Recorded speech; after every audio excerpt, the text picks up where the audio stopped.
올해 같이 선생님이랑 1년 내내 이렇게 쭉 공부를 하면서도 계속 그냥 격려해 주시고 응원해 주시고 약간 제2의 아빠 같은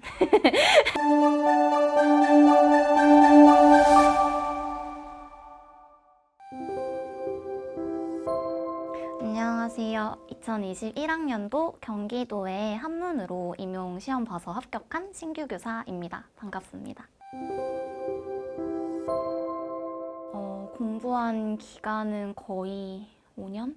다 합치면 5년 정도 되는데 대학교 졸업하고 1년은 학교에서 조금 학부생처럼 공부를 했어요. 시험 공부라기보다 이렇게 백문을 놓고 교수님과 함께 스터디하는 방식으로 수업을 들으면서 진행을 했고 그 중간에 한 3년 정도는 계속 시간 강사 일하고 기간제 일하고 이러면서 좀 당장에 합격해야겠다라는 목표보다는 이렇게 조금씩 하다 보면 이게 쌓여서 득이 되지 않을까. 공부에 그렇게 막 능력이 있지 않아서 그렇게 한 3년을 보내다가 그 마지막 3년 때 기간제를 1년을 했었는데 사립학교에서 기간제를 했어요. 근데 공립에 많이 가고 싶더라고요.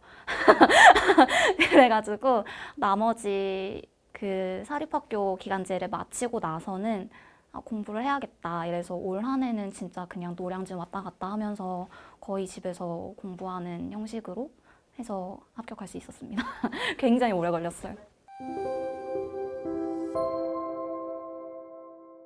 시간 강사를 했던 거랑 기간제 교사랑 하는 일이 많이 달랐어요. 하는 일이 많이 달랐는데 진짜 실제로 1년 동안 학교에 계속 상주하면서 아이들이랑 수업을 하다 보니까 부족한 것들이 굉장히 많았고 교감 선생님과 교장 선생님 보시기에도 부족한 게 굉장히 많아 보였을 것 같아요.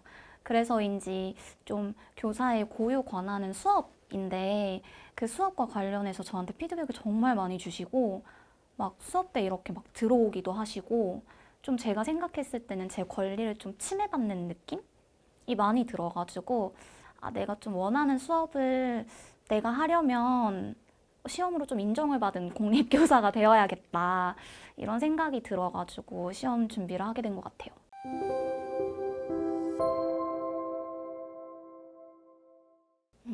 공부의 그 5년의 기간 중에 첫 해 공부를 했을 때 학교에서 공부를 했었는데요.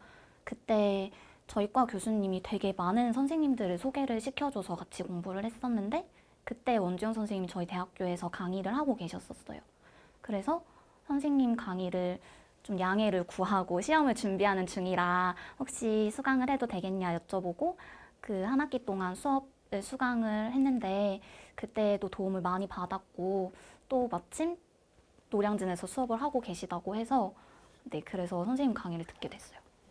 네, 일단은 제일 많이 기억에 남는 거는 선생님이 되게 시기에 적절한 조언을 많이 해주셔서 도움이 많이 되었던 것 같아요. 처음에 이제 저는 거의 3월부터 공부를 시작한 거나 마찬가지였는데 처음 공부를 시작할 때 1년의 계획을 세우는 게 중요하잖아요. 근데 사실 되게 막막하단 말이에요. 볼 것도 너무 많고 막 이것도 해야 될 것 같고 저것도 해야 될 것 같고 막 너무 많이 느껴져서 어떻게 해야 될지 모르겠는 그런 생각이 막 많이 드는데 어떻게 하면 자기만의 공부 계획을 작성할 수 있는지 조언도 많이 해주시고 진짜 여름쯤 되면 하기 싫어지는 때가 오잖아요. 그러면은 이제 그때는 어떻게 잘 쉴 수 있는지에 관련된 얘기도 막 이렇게 해주시고 그냥 적절한 조언을 정말 많이 해주셨던 것 같아요. 그게 일단 정서적으로는 굉장히 위안이 많이 되었고 공부하는 데 있어서도 사실 한문 강사분들이 제가 알기로는 원주영 선생님 말고 두 분이 더 계신 걸로 알고 있는데 이건 자랑인데 그중에 저희 선생님이 제일 한문 독해력이 뛰어나신 것 같아요. 제일 그런 경험도 많으시고 실제로 하시는 일들도 있고 하셔서 그런 건지도 모르겠는데 한문을 독해하는 데 있어서 약간 다른 선생님들은 너희가 하라는 식의 뭔가 위임을 많이 하는 느낌이었는데 선생님은 수업 때 하나하나씩 다 꼼꼼히 같이 강독을 해주시니까 좀 독해할 수 있는 눈을 키우는 데 도움이 정말 많이 됐어요. 그리고 한문도 하나의 외국어다 보니 뭐 영어에서 배우듯이 뭐 그런 관용구 이런 것들이 되게 많단 말이에요. 관용적으로 쓰는 표현들이. 근데 그런 걸 이렇게 수업 시간에 계속 설명해 주시고 또 이거를 나중에 혼자 공부할 때 다른 작품에서 찾게 되면 그 나름의 희열이 또 있어요. 그래서 약간 공부하면서도 그런 독해하는 눈을 키우는데 되게 많이 도움이 되었던 것 같아요. 네.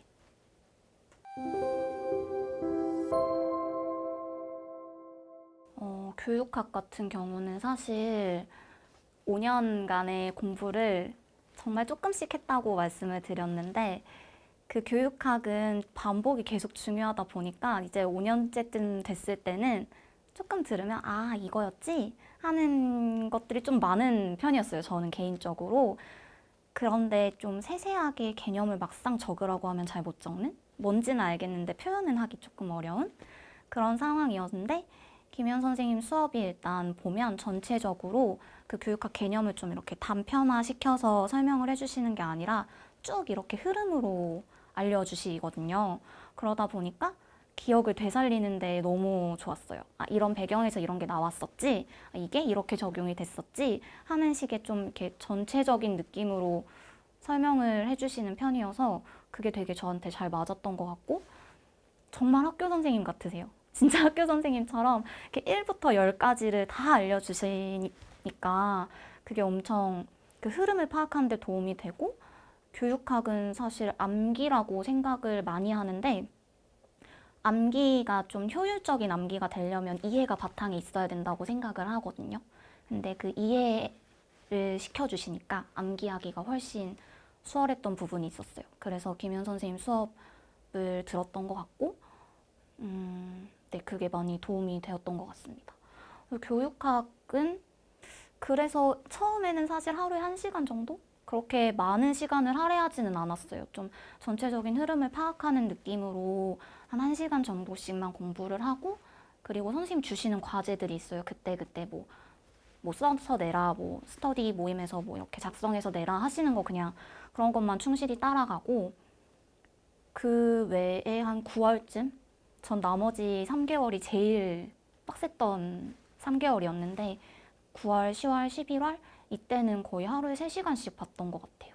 그러니까 앞에 봤던 거를 암기는 약간 나중에 하는 게 최고라고 생각을 했었어가지고 그래서 약간 벼락치기 느낌으로 남은 3개월 동안 모의고사 계속 돌리면서 보고 또 보고 계속 그 과정을 거쳤던 것 같아요. 그 3개월 동안 하루에 3시간씩 막 이렇게 봤던 그게 엄청 많이 도움이 됐었어요.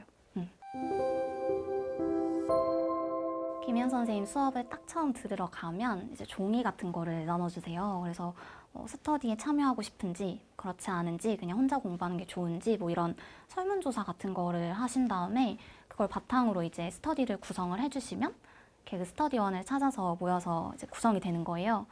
처음에 5명으로 그 스터디를 구성을 해주셨는데 그 선생님들이 다 되게 좋은 선생님들이었어요. 사실 선생님도 아닌데 선생님이라고 말하는 게 되게 부끄러워가지고 저희끼리는 그냥 누나 동생, 뭐 언니 동생 하면서 지냈었는데 모여가지고 한 해 동안 교육학을 어떻게 공부할 생각인지 좀 서로의 계획을 먼저 나눴어요. 그렇게 서로의 계획을 나눴을 때 암기가 많이 부족한 것 같다. 기본적인 개념에 대해서 좀 혼자 외우는 걸 잘 못하는 편이다 라는 게 거의 공통적인 의견이어가지고 그러면 우리는 계속 반복 학습을 하자. 그렇게 정하고 나서 이제 저희 분량을 정해가지고 쪽지 스터디를 했어요. 뭐 예를 들어 이번 주는 교육 심리학을 공부를 하자. 이러면 그 교육 심리학에 해당되는 구체적인 내용들을 이렇게 쪽지로 만드는 거예요. 이 사람의 이론을 설명하시오. 뭐 이 개념을 설명하시오. 뭐 이런 식으로 해가지고 제가 쪽지를 만들어서 스터디 전날에 올려요. 그러니까 일주일에 한 번 하는 스터디인데 전날 올라가니까 그 쪽지에 뭐가 담길지 아무도 모르잖아요. 그러니까 그 다른 날들은 그냥 계속 자기 공부하는 거예요.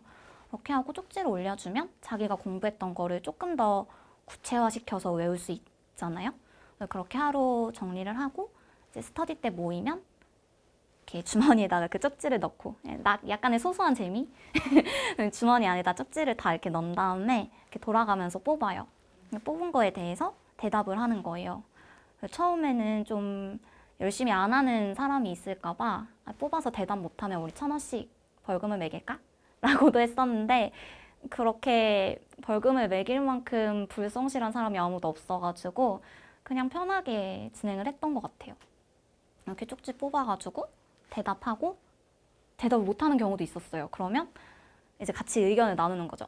이거 열심히 외워가지고 자신 있는 사람이 얘기해보자. 이러면 사실 그렇게 얘기했던 게 내가 그때 이거 말 못했던 건데 하면서 떠오르기도 하고 이거 그때 저 친구가 저렇게 말해줬었는데 하면서 기억나는 경우도 많아서 좀 이렇게 구체적으로 암기하는데 도움이 많이 됐어요. 저도 혼자 공부를 잘 못하는 사실 한국 학생들 대부분 그렇지 않나요? 그래가지고 네, 굉장히 의존적인 학생이어가지고 그렇게 서로 약간 의지하면서 그 스터디를 거의 8월 말까지 했어요. 분량은 사실 김현 교수님이 처음에는 되게 천천히 진도를 나가시는데 마지막에 막 이렇게 달리신단 말이에요. 그래서 마지막에는 따라가기가 너무 힘들어요. 그걸 막 주에 저희가 외울 수 있는 시간은 한정적이고 전공도 공부해야 되니까 그러면은 이제 저희끼리 우리는 선생님에게 휘둘리지 말자. 선생님과 하는 건 계속 복습 느낌으로 이렇게 듣고 그냥 우리 스터디는 우리 스터디 진도대로 나가자. 이래서 그냥 차분히 저희는 저희 공부를 계속 이어나가면서 선생님과 같이 수업할 때는 만약에 했던 부분이면 복습, 아직 안 한 부분이면 예습 이런 느낌으로 해서 계속 반복이었던 것 같아요.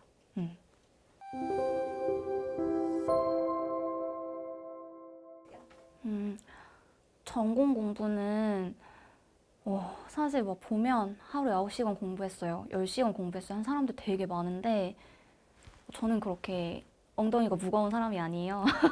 그렇게 막 묵직하게 오래 앉아서 공부를 할 수 있는 사람이 아니다 보니 좀 시간을 많이 배분을 했어요. 그래서 하루에 한 5시간, 6시간 정도를 채우자라는 목표로 공부를 시작을 하면 아침에 1시간은 교육학을 공부를 해요, 무조건. 그러면 이제 2시간 정도는 전공을 하는 거예요. 그리고 점심시간을 막 2~3시간 가져요. 쉬는 거죠. 맘 편히 쉬고 그러고 나서 한 뭐 오후 3시쯤? 이쯤부터 해서 6시까지 또 이렇게 3시간 정도 공부를 하는 거예요. 그럼 또 이제 밥 먹고 한 쉬어요. 9시까지 막 놀아요. 그러고 나서 한 12시까지 이런 식으로 해서 뭐 2시간, 3시간, 2시간 뭐 이런 식으로 해가지고 공부 시간을 채웠는데 못 지킨 날들이 진짜 많았어요.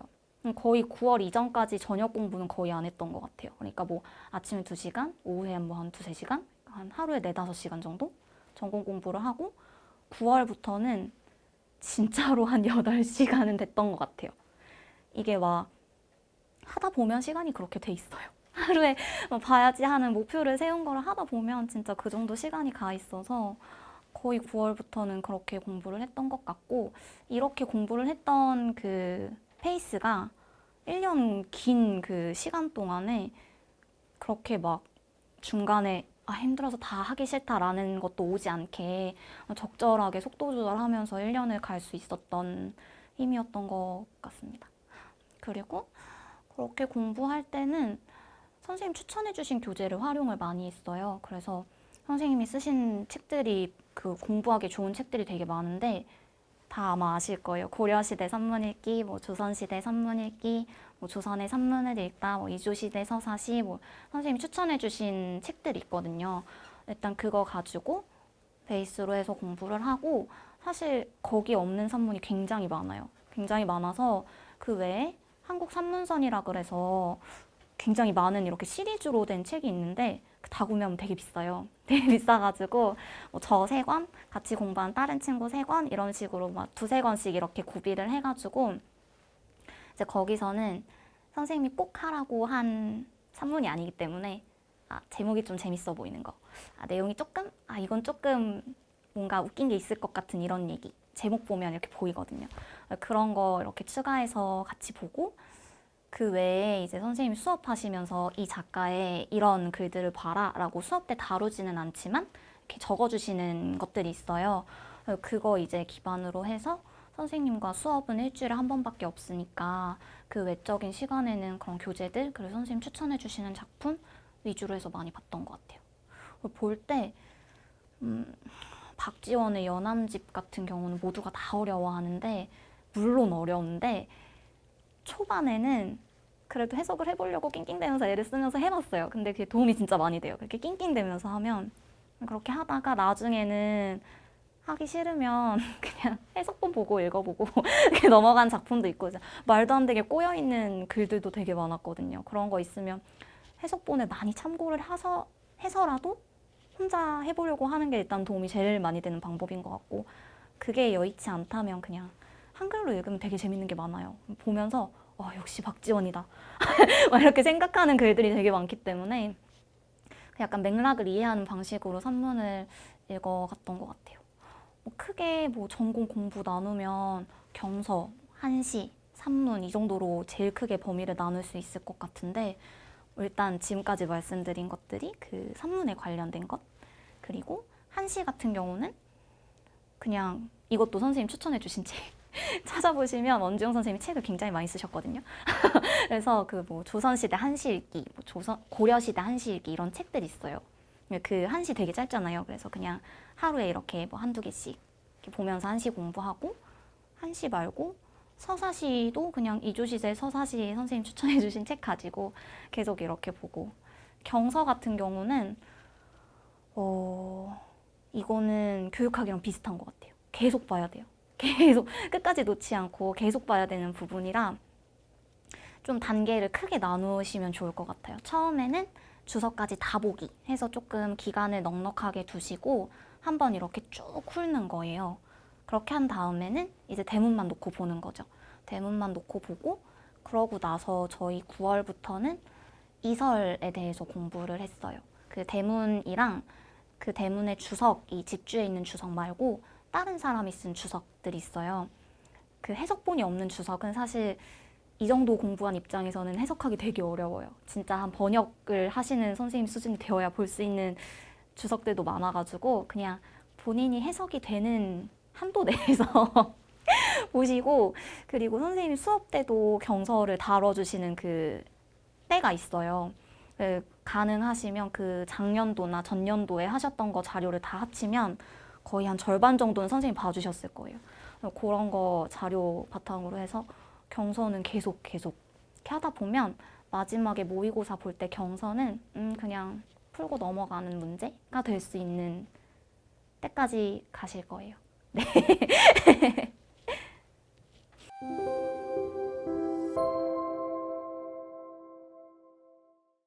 전공 스터디는 교육학을 같이 공부하는 친구들이 저한테 이런 말 써도 되는지 모르겠는데 스터디충이라 그랬거든요.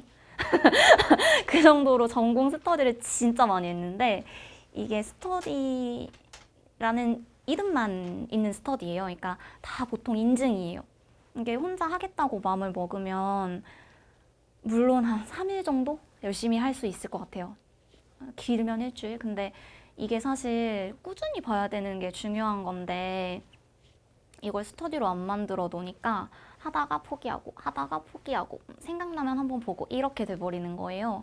그래가지고 하기 힘든 그런 습관처럼 봐야 되는 것들은 다 스터디로 이름을 붙여가지고 네이버 밴드를 엄청 많이 만들었어요. 한시 인증 스터디, 무슨 스터디 플래너 스터디, 무슨 스터디 이래가지고 밴드에 계속 이렇게 올려서 인증하는 식으로 스터디를 진행을 했는데 구체적으로 말씀을 드리면 일단 온라인 스터디를 굉장히 활용을 많이 했었는데 첫 번째는 진짜 도움이 많이 됐던 건 하루 한 문제 스터디였어요.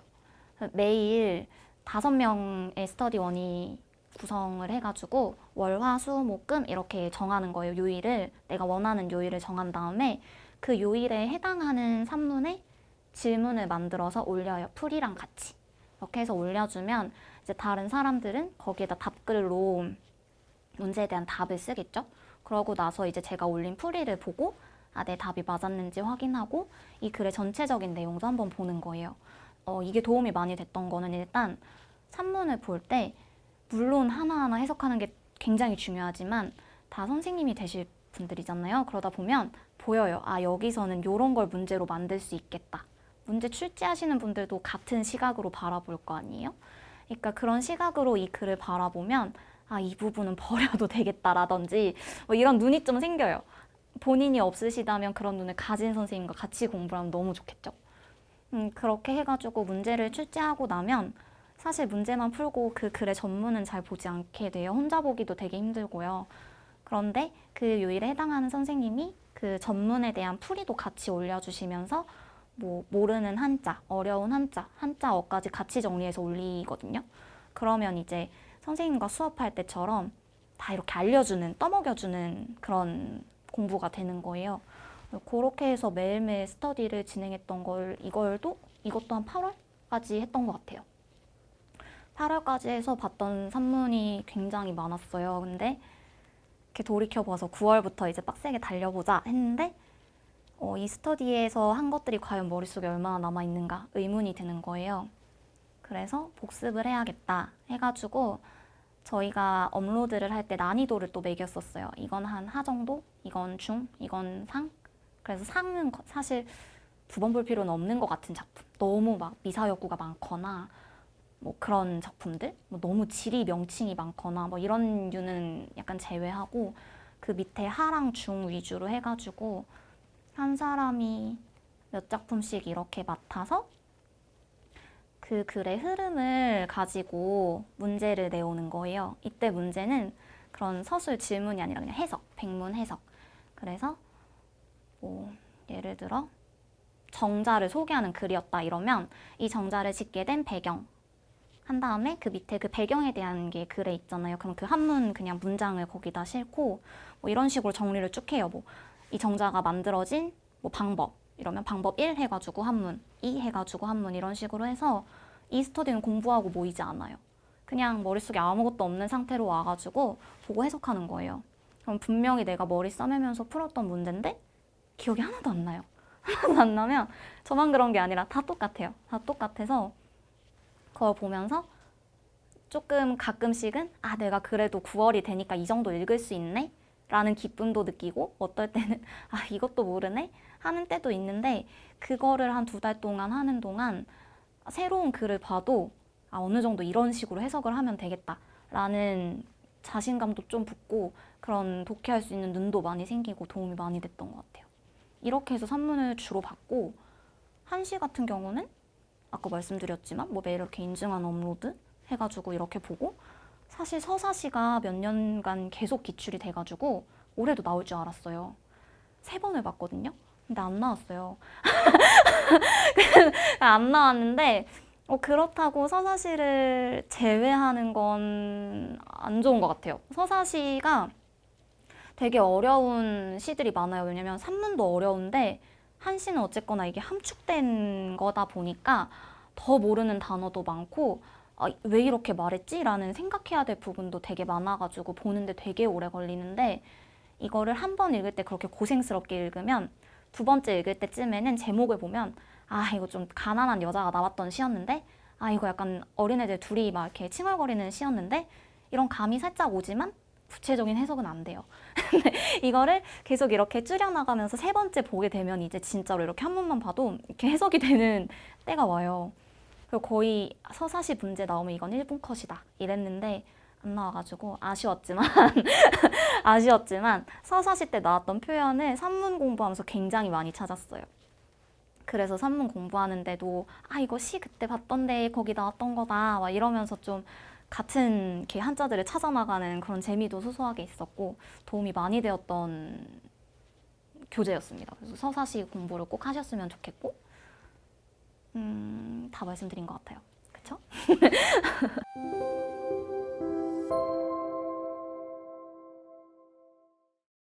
2차 준비 같은 경우는 크게 3가지로 공부를 했어요. 경기도는 원래 집단 토의랑 자기 성장 소개서 이런 게 있었는데 코로나 때문에 그게 없어졌거든요.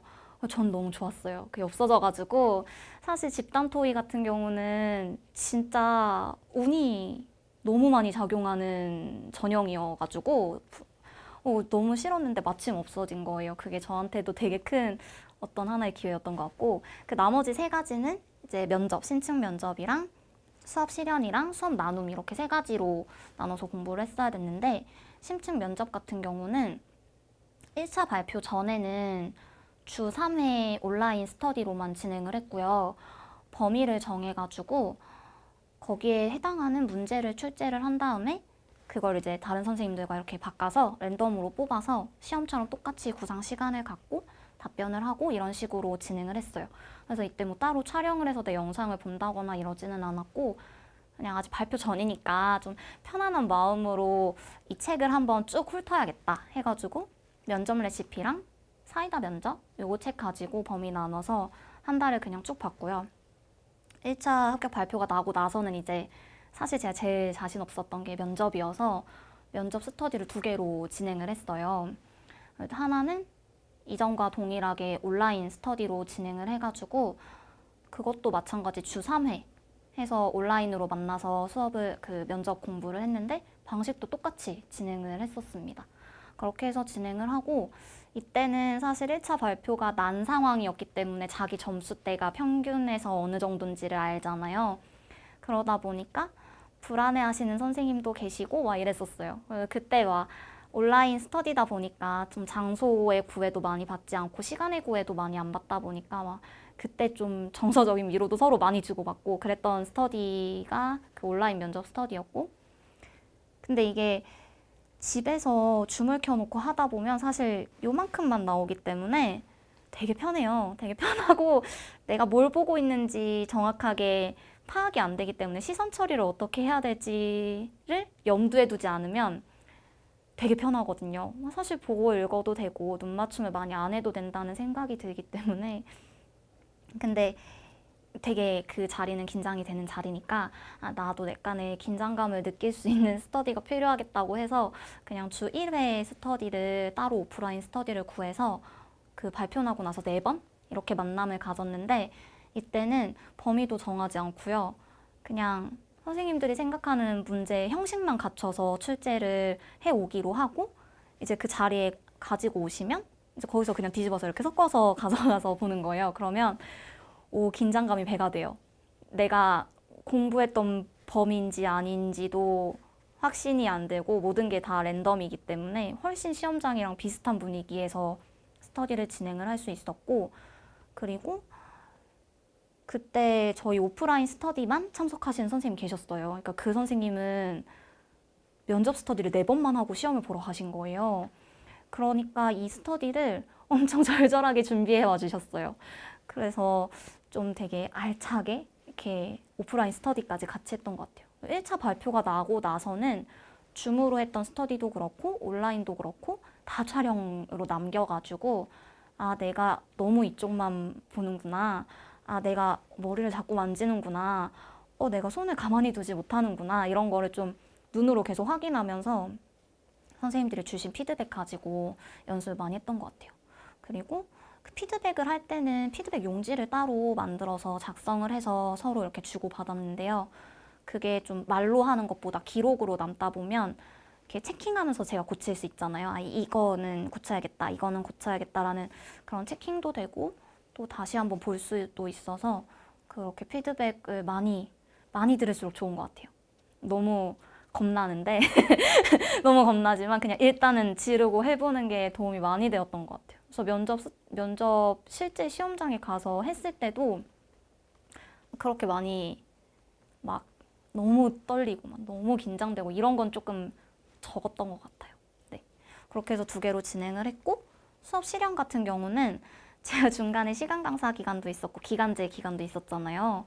사실 학교 현장에 가다 보면 거의 수업은 자동화된 기계처럼 이렇게 해야 되거든요. 업무에 뭐에 막 이렇게 뭐가 많다 보니까 수업이 거의 막 이렇게 자동화처럼 이렇게 나오게 돼요. 물론 그 현장에서 하는 수업이랑 수업 실현은 굉장히 많이 다르지만 그래도 그게 엄청나게 많이 도움이 됐던 것 같아요. 뭐 처음에 수업 실현 연습할 때 선생님들이 제일 어려워하시는 게 판서거든요. 판서를 이렇게 할 수 없잖아요. 등을 돌리고. 그러니까 이렇게 앞을 보면서 판서하는 연습을 하는 게 사실 되게 어려운데 그게 조금 몸에 배었던 것 같고 그 기간들이 그런 경험들이 그렇지만 그래도 부족했어요. 그래서 계속 판서할 때 이거를 영상을 찍어가지고 계속 보면서 내가 이때 또 판서를 이렇게 했네 이러면서 계속 고쳐나가는 연습을 많이 했던 것 같고 그리고 내년엔 어떨지 모르겠는데 제가 시험을 봤을 때는 마스크를 다 착용을 한 상태에서 수업 실현을 했거든요. 근데 종종 이렇게 대학교 강의실을 빌리지 못한 선생님들은 자그마한 이렇게 스터디룸에서 수업 실현을 하세요. 근데 그게 목소리가 이렇게 전달되는 게 틀려서 꼭 이렇게 좀 넓은 강의실에서 연습을 해볼 필요가 있는 것 같아요. 사실 넓은 공간이 되면 목소리를 더 크게 하게 되고 더 정확하게 말하게 되는데 이게 좁은 공간에 있다 보면 그 연습이 잘 안 되거든요.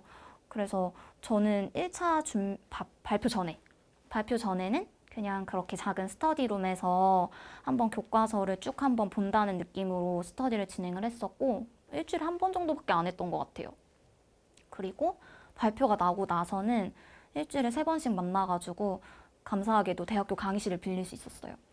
화이트보드 칠판이긴 했는데 거기 강의실 빌려가지고 연습하고 그리고 원지영 선생님이 그 따로 한번 와서 봐주시기도 하시고 해가지고 수업 실현도 많이 할수록 많이 할수록 아주 좋았던 것 같아요. 그리고 사실 수업 실현도 실현이지만 거기에 나온 지문을 알고 있는지 모르는지가 수업을 할 때 되게 그 안정감이 있는지 없는지의 차이가 많이 나거든요. 그래서 저희 스터디 원들이랑 같이 수업 실현은 수업 실현대로 하고 교과서를 정해가지고 오늘은 이 교과서의 2단원, 2단원을 보자. 이렇게 해서 그것도 네이버 밴드를 정말 스터디 충이죠?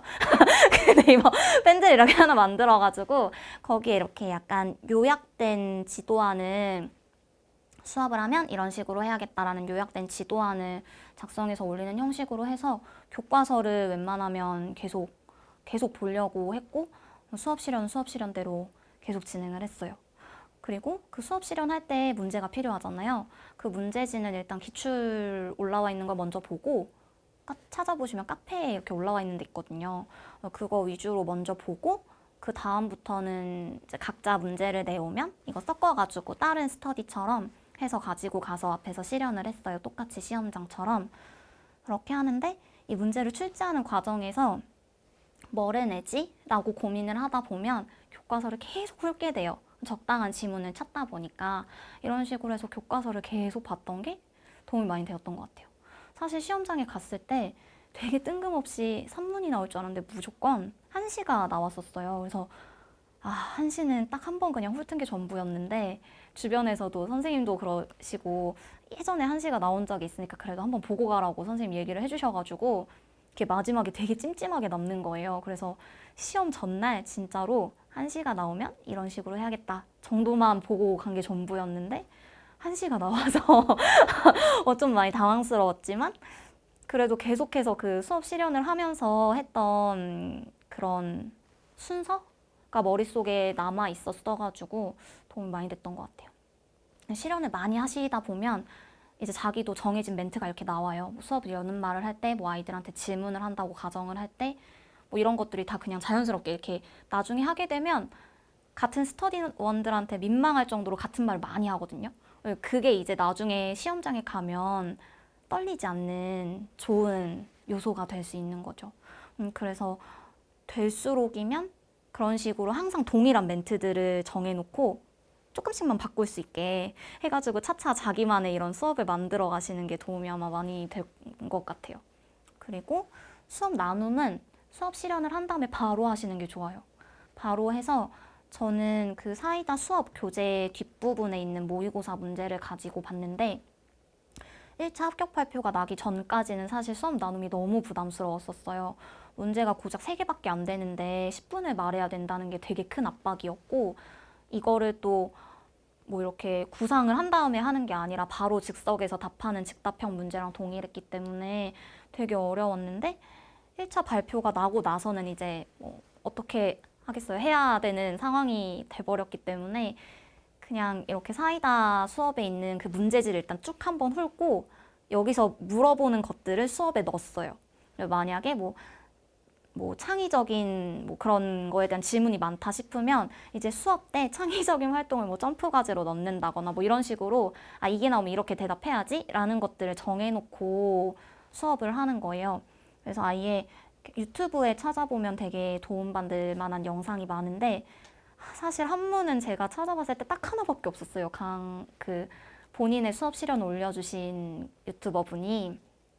그래서 저는 다른 과목 거 보면서 참고를 많이 했었는데 뭐 깃발 활용하는 것도 있었고 뭐 모든 이름을 정해서 뭐 모든 규칙을 말하는 것도 있었고 여러 가지. 근데 되게 오글거려요. 초등학생 수업 같고 이게 중등학교에 맞는 건가? 라는 의구심이 들지만 실제로 그렇게 하는 선생님이 굉장히 많기 때문에 조금 유치해져도 그 심사위원들에겐 되게 재미 요소가 되기 때문에 그렇게 해가지고 그런 거를 수업 때 넣고 나서 이제 수업 나눔을 하면 수업 나눈 질문에도 어느 정도 자기만의 틀이 생기는 것 같아요.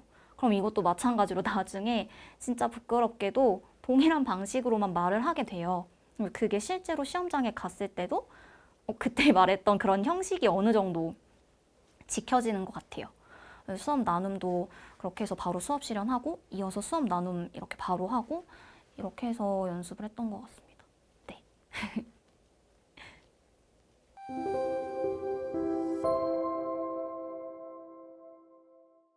그러면 교육학이랑 전공이랑 나눠서 말씀을 드릴게요. 교육학 같은 경우는 저는 그렇게 청킹을 잘하는 사람은 아니에요.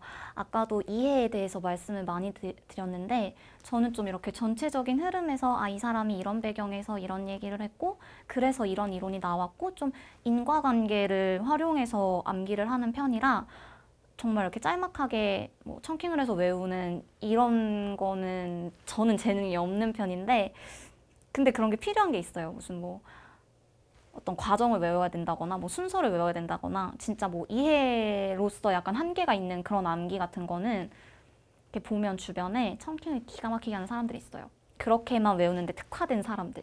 그리고 그렇게 외울 수 있도록 그 원페이지라는 교재에 보시면 그렇게 청킹이 잘 되어 있는데 억지스러운 것도 많지만 나에게 도움이 되는 청킹만 가져다가 쓰면 이해를 바탕으로 된 암기랑 청킹을 가지고 한 암기랑 이게 같이 진행이 됐기 때문에 어떻게 보면 다른 사람들보다 좀 더 잘 외울 수 있는 방법이 될 수 있는 것 같아요.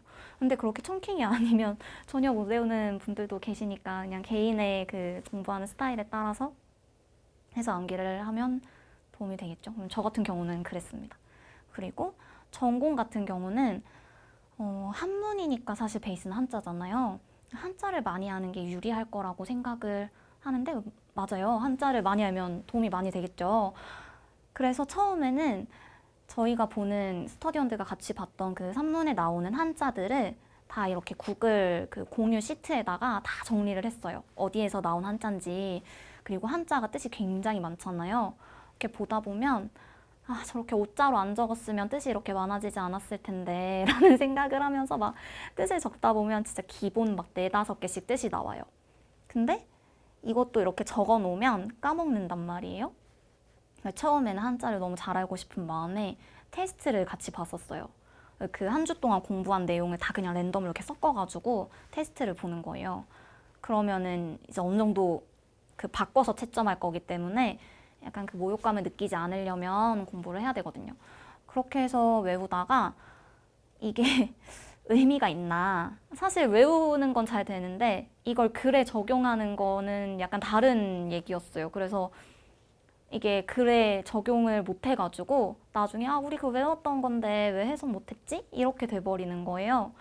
그래가지고 그 테스트를 나중에는 안 하고 그냥 혼자 생각한 건데 거기에다 엑셀에다가 이렇게 정리를 계속 하게 되면 한자를 계속 찾아서 입력을 하잖아요.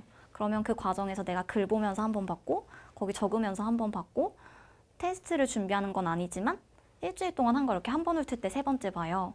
그리고 이 3번을 기본적으로 보게 되고 이 한자를 이렇게 봤으면 분명히 기억이 나요. 다른 책을 봤을 때 이거 거기 나왔던 건데 까지만 기억이 나도 또 가서 보면 4번째 보잖아요. 이런 식으로 하면 이건 그냥 저만의 소소한 즐거움이었어요. 이거 저기서 봤던 거 나 알았다. 이런 성취감? 그래서 이런 식으로 보다 보면 내가 이걸 굳이 외워야지 라고 하지 않아도 그 한자는 모양 글자잖아요. 이런 모양이 이런 뜻이었지 라는 데까지 유추가 좀 되게 되면 굳이 내가 이 한자를 외워야 된다 하지 않아도 적용도 잘 되고 좀 이렇게 맥락으로 보게 되는 것들이 많아요. 그래서 이 한자가 뭔지 모르겠지만 내가 다른 거 외운 한자랑 모양이 비슷한 걸 봐서 이런 뜻 아닐까? 라고 생각하면 거의 맞아요. 한자는 한자는 그런 감만 조금 익히면 거의 그런 뜻이 맞기 때문에 그런 식으로 해서 하고 딱히 전공은 암기? 교과 교육학? 말고는 그렇게 막 암기? 한다고 생각한 건 별로 없던 것 같아요. 교과 교육학은 그냥 진짜 암기여서 그냥 이렇게 백지 놓고 계속 썼어요. 하루에 한 번씩.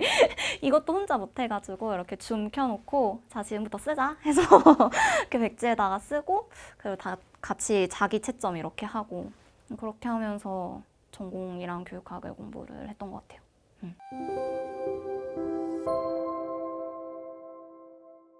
줌 같은 경우는 단점은 딱히 떠오르지 않아요.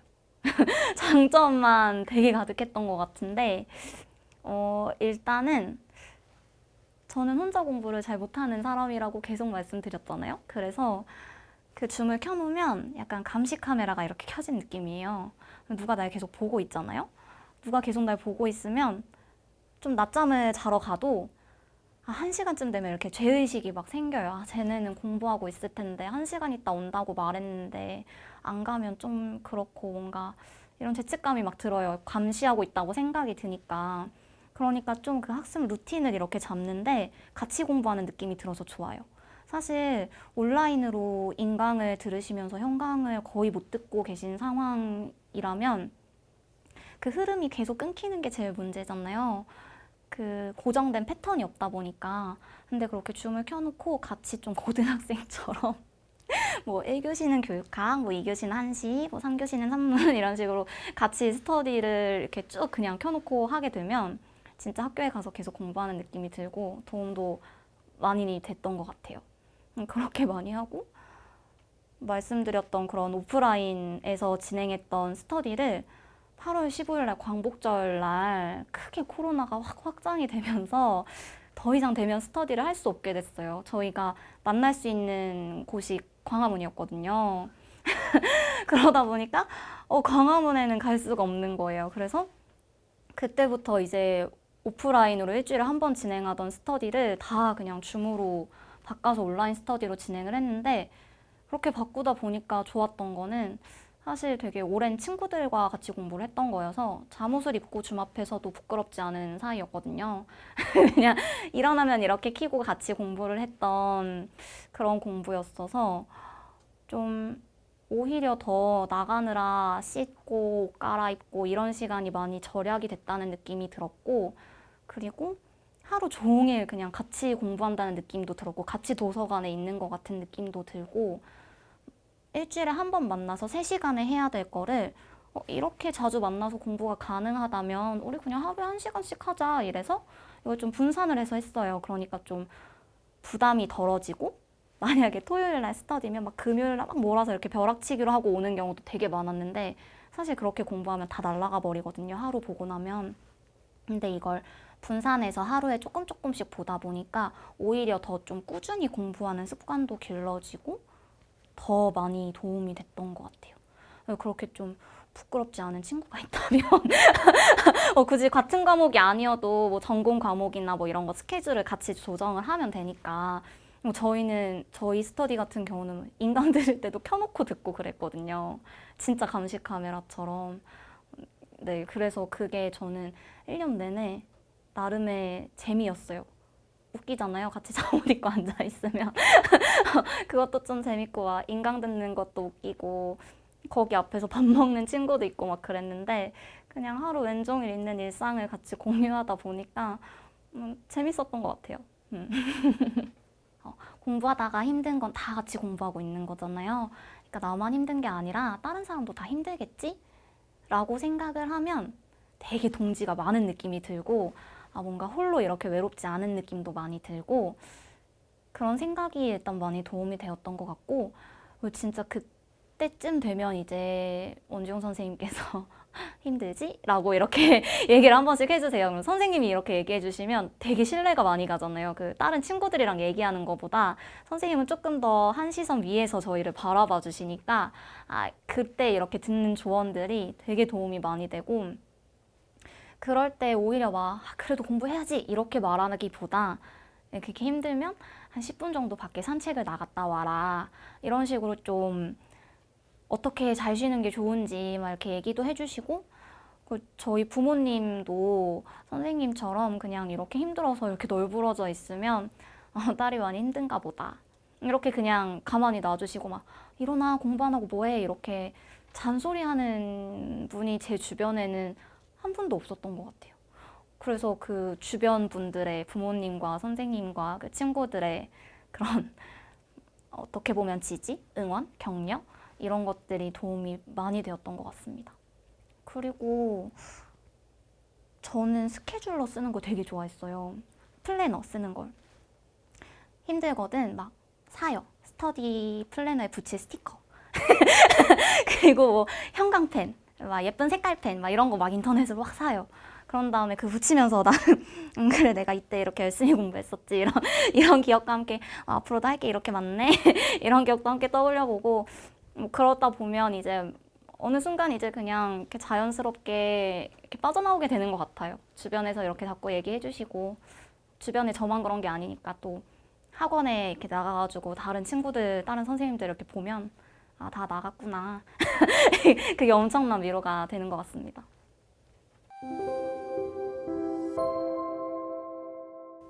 일단 너무너무 감사하다는 말 먼저 드리고 싶고요. 대학교 때부터 계속 이어져 온 인연이었는데 사실 중간중간 주변에 다른 한문 공부하는 친구들이 있어서 선생님과 이렇게 만나서 뭐 종종 이렇게 식사하는 자리도 갖고 했었거든요. 근데 그때마다 좀 되게 죄책감? 죄송스러움이 조금 있었어요. 왜냐면 막 이렇게 공부만 하는 게 아니라 공부하기 싫으니까 뭐 저희 가서 시간 강사도 하고 하기 싫으니까 막 기간제도 하고 그러니까 자꾸 이렇게 돌아 이렇게 겉도는 학생이다 보니 그랬는데 올해 같이 선생님이랑 1년 내내 이렇게 쭉 공부를 하면서도 계속 그냥 격려해 주시고 응원해 주시고 약간 제2의 아빠 같은 그런 역할을 선생님이 해주셔가지고 그래서 너무 감사하다는 말씀을 드리고 싶고 사실 모의고사 준비하면서 너무 마음이 어려웠었어요. 사실 다른 과목처럼 많은 학생이 함께 모의고사를 보는 게 아니라 사실 상대평가잖아요. 그러니까 내가 이 사람들 중에 어느 정도 위치에 있는지가 계속 사람을 불안하게 만들고 조바심 나게 만드는데 그 모의고사를 보고 나서 계속 첨삭을 해주시는 시간이 있었거든요. 그리고 학원에 못 오는 때는 전화를 직접 주셔서 첨삭을 해주셨었는데 그때 이제 선생님이 계속 잘하고 있다. 이렇게 하면 된다. 이렇게 꾸준히 하면 된다. 이렇게 말씀해 주셨던 그게 엄청 크게 좀 그래 나 우물안 개구리가 아니다 라는 느낌이 들 수 있어서 그런 말씀들도 너무 감사했고 2차 준비를 할 때도 선생님이 봐주셨었어요. 그래서 앞에서 수업하고 나서 이제 선생님한테 피드백을 듣고 이제 집에 그 마지막 날 거의 일주일 전이었나? 이쯤에 한번 선생님 봐주셔가지고 마지막 날 선생님 뵈는 거였는데 시험 전에 마지막으로 그때 이렇게 어깨를 탁 치시면서 넌 합격! 이렇게 말씀하시는데 그게 엄청 뭐라 해야 되지? 인정받은 느낌 들고 되게 그래 나 가서 잘할 수 있겠다 이런 힘이 딱 됐던 것 같아서 그냥 선생님의 그런 말 한마디 한마디가 다 너무 감사한 것 같아요. 그리고 이렇게 1년간 공부하면서 사실 쌓았던 지식들이 나중에 학교에 나가서 교단에 섰을 때 학생들에게 좀 더 풍성하게, 좀 더 구체적으로, 좀 더 자세하게 많은 것들을 알려줄 수 있는 그 기반이 되었던 것 같아서 선생님처럼 약간 제2의 엄마 같은 그런 선생님이 되도록 하겠습니다. 부끄럽지 않게. 네, 너무너무 감사합니다.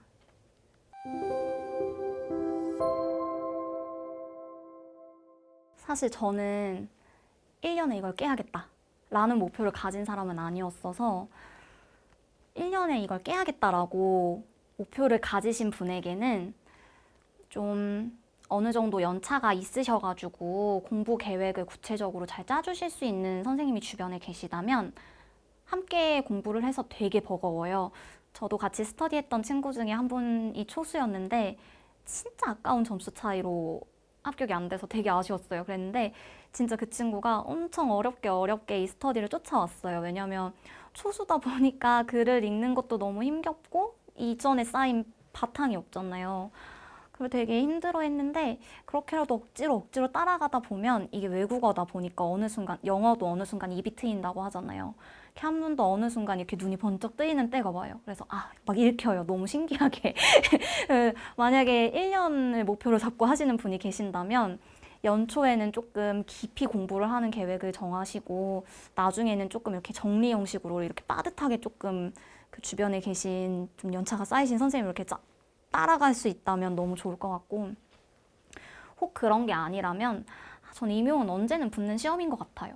사실 이 말을 다른 분들이 해주셨을 때는 잘 안 믿었거든요. 근데 잘 안 믿었었는데 제가 이렇게 졸업을 하고 나서부터 시험은 봐야 되는데 하기는 싫고라는 그런 갈등을 계속 겪다가 결국 기간제 1년을 해보고 나서야 약간 작심이 드는 케이스였어가지고 이렇게 생각을 해보면 이 나머지 1년을 공부하는 때에 계속 기억이 났거든요. 이때 이렇게 공부했던 거, 그 친구들이랑 공부했던 것들이 계속 생각이 나는 걸 보면 분명히 그 이전의 4년의 시간도 어느 정도 저에겐 베이스가 되었던 것 같아요. 그러면 이제 이런 말, 언젠가 붙는 시험인 것 같다라는 말이 거짓말은 아닌 것 같다는 생각이 많이 들어요. 지금 막 TO가 많이 줄어가고 있다고 하는데 줄기 전에 좀 큰 다짐이 필요한 것 같아요. 저는 기간제 1년이 진짜 큰 다짐이 되었는데 뭐 이런 것처럼 나의 30대는 이렇게 보낼 수 없다 라든지 뭔가 그 본인의 결심이 쓰는 계기가 필요한 것 같아요. 저희도 학생이다 보니까 애들도 공부할 그 계기를 본인이 깨달아야 공부를 하잖아요. 그러니까 만약에 공부를 하시는 시작이 두려우시면 차근차근 언젠가는 되는 시험인 것 같다는 생각이 많이 듭니다. 네. 화이팅이에요.